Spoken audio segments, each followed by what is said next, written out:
was also a paratrooper, which enabled him to fall more slowly. If less accurately. But now he is a family man who goes to church every Sunday and Mecca once a year. He's original, he's bold, he's outspoken. He is possibly the most discussed, some say the most disgusting Scottish comedian since John Knox. He is here.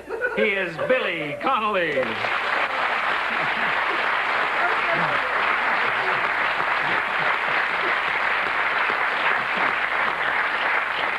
I must say, I love these little therapy sessions. You leave a different person.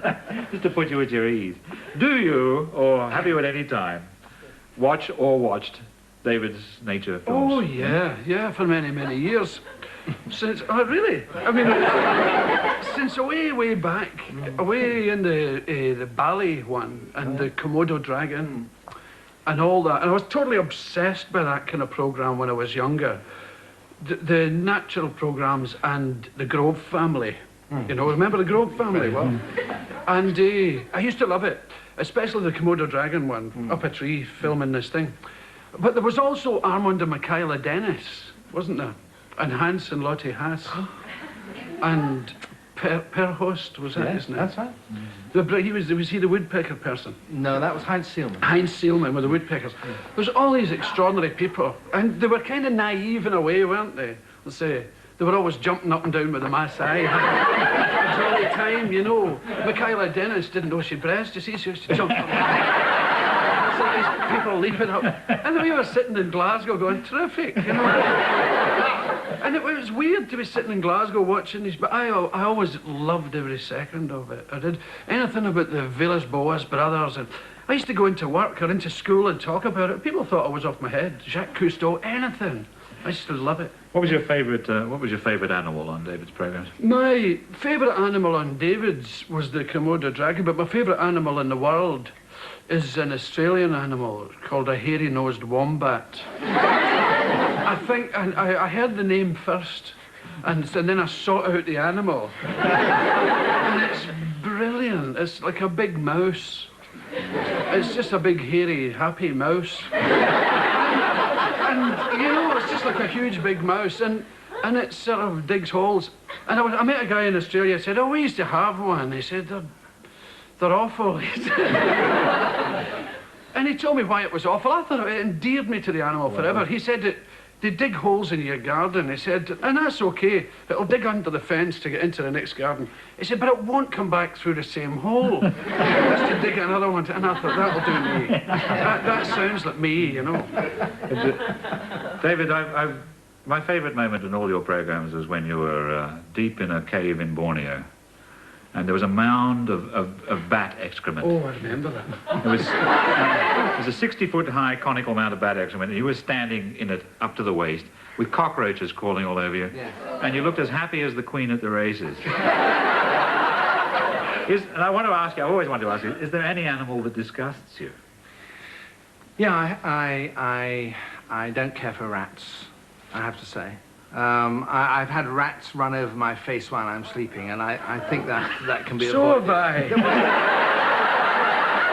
Yes, but don't you agree? That's not too good. Yes, I've hung out with some dirty people in that.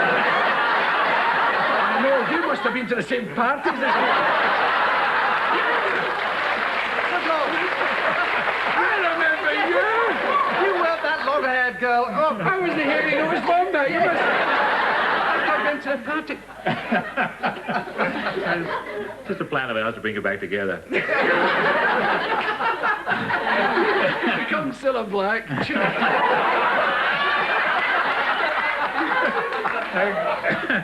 you know what I need this to get out of hand.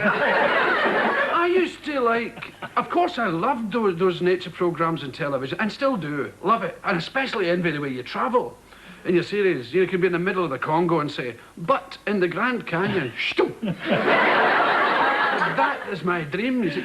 But, you know the difference between the British ones, which in my opinion are superb, and the American ones, you know, and French are good too, Jacques Cousteau and all that. But the Americans put an edge on these animal films I don't like Like, you know, you with a gorilla say, going, he's just around the corner. If I just edge over. And this thing's looking at me. Right. And this thing's going, do I tear his head off, or do I eat this leaf? Right, and that holds me spellbound. But in the American ones, they tend to get a film star, maybe, or a famous person who doesn't really know the subject, obviously, and they make it kind of Hollywoody, and I don't like it. And they say, and here comes the shark now, and boy, is he hungry.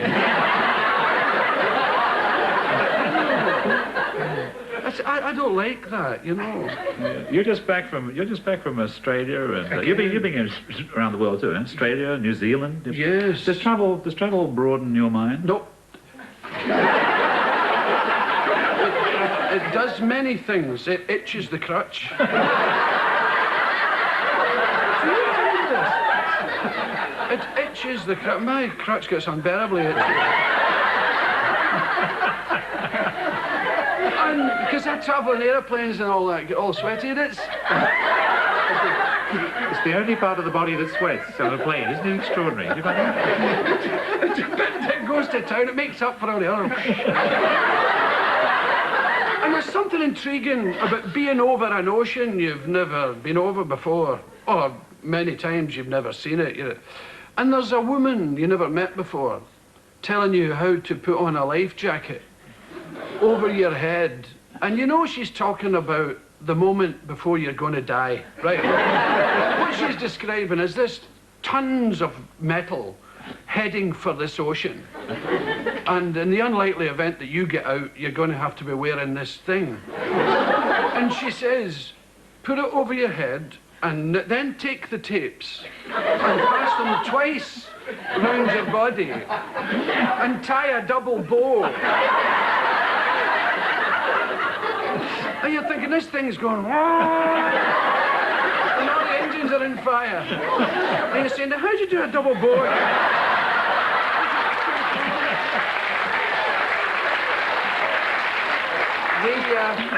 We once had to do a fly in one of these comets, they call the vomit comet, which is that sort of thing. And we were up in the stratosphere, and we had these very cool Americans who said, now, if you have to jump out of the aircraft, they said, don't pull the parachute too soon, because you're so high up, you'll freeze to death.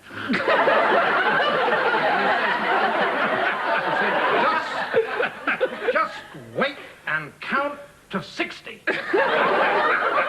He said, but if suddenly, he said, cold water creeping up your leg meets warm water trickling down the thigh, you've left it too late.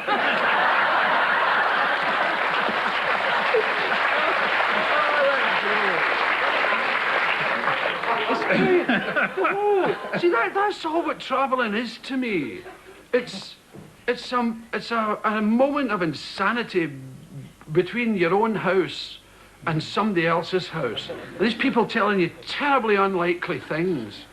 You know, in the unlikely event that we have to land in water, now, you wear this yellow jacket and blow it up and there's a whistle and a torch. And I'm supposed to believe this. That I'll be bobbing about in the ocean with my wee...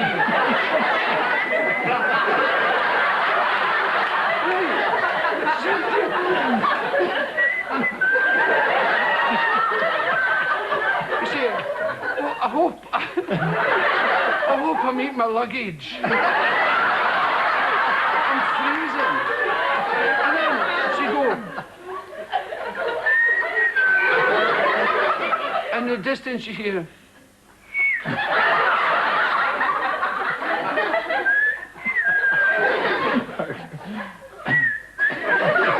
You swim up. See, nobody's told you about the Atlantic whistling shark.